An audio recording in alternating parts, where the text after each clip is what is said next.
terrifying journey in my life to date, revisiting puberty as a 7th grade history teacher. I was selected as a member of the 2005 Teach for America Corps to teach Texas history on the border of Texas and Mexico. This was my classroom, a portable, a trailer on the back lot of the school. This was the technology of my classroom, a 20-year-old projector and a chalkboard.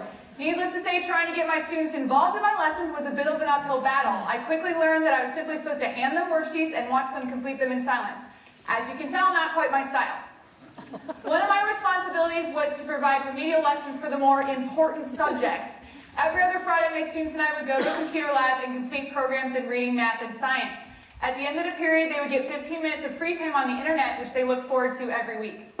So I decided to use that enthusiasm to my advantage. At the end of the school year, my students were required to do the Texas History Wax Museum or reenact a character from history in a speech. It was a great opportunity for me to not only use their love for the internet, but teach them how to research on the internet, which is an essential skill. After leaving teaching and becoming involved in social media, I realized the innate value that it has as a teaching tool. For example, Pages application in Facebook is a great way for students to be able to put information about the character in, but also research the culture and time period.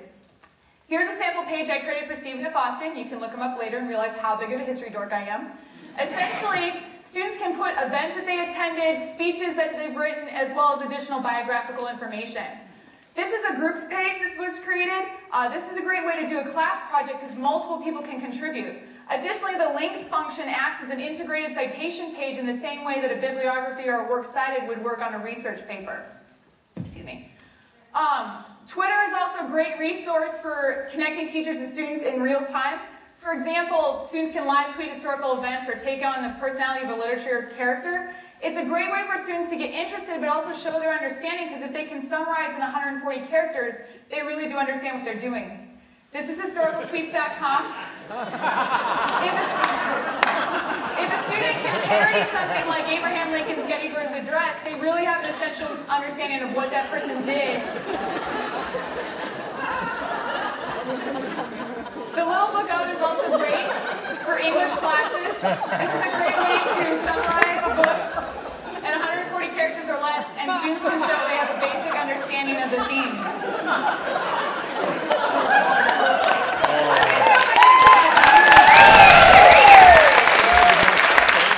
It's also a great way for teachers to post updates for students and their parents, as well as connect with other teachers. No sense in reinventing the wheel here, people. YouTube is my favorite social media tool because its students are very visual, and it's a great way to get students engaged as well as educate them. Additionally, it teaches them skills like editing, writing out scripts, and planning out scenes that they might not otherwise have done. It's also a great way to break down hard, complex problems into easy how-to steps for subjects like science. Also, it's a great way for students to practice public speaking. It's a lot easier to post something on YouTube than get up in front of a class, especially if you're in middle school, or scary adult judges, so it's a great way to build confidence. It's also great for the Decades Project. I did this in high school and had to use a 90s camcorder and a boom box. So this is a lot easier for students to use, plus they can play around with it. You can see the little translation of Bay of Pigs at the top of there. This is great for English classes. Here are some reenactments of Romeo and Juliet.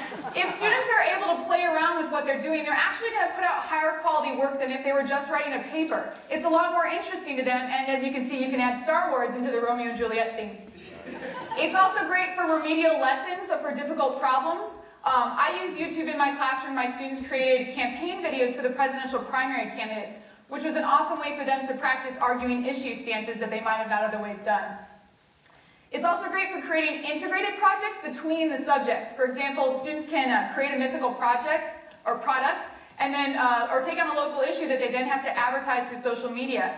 This teaches activism, problem solving, data collection, as well as allows them to be creative. Not all tools on the web are social. This is Kia. It's a great way for teachers to be able to post study games that students can access at any time as long as they have a code.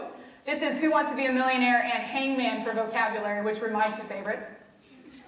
When you're working with internet in a school setting, it's important to think about questions you'd ask your administration. For example, what websites or search terms are restricted? Do students need a permission slip to be on the internet? And also, where does it fit into your lesson plan? This isn't going to work for everybody. I had to sneak around in order to get laptops for my classroom. So the important thing is start small. Don't be afraid to integrate this in your classroom at a level that you and your students are comfortable with, but it's a great way to break down communication barriers between teachers and students. Thank you.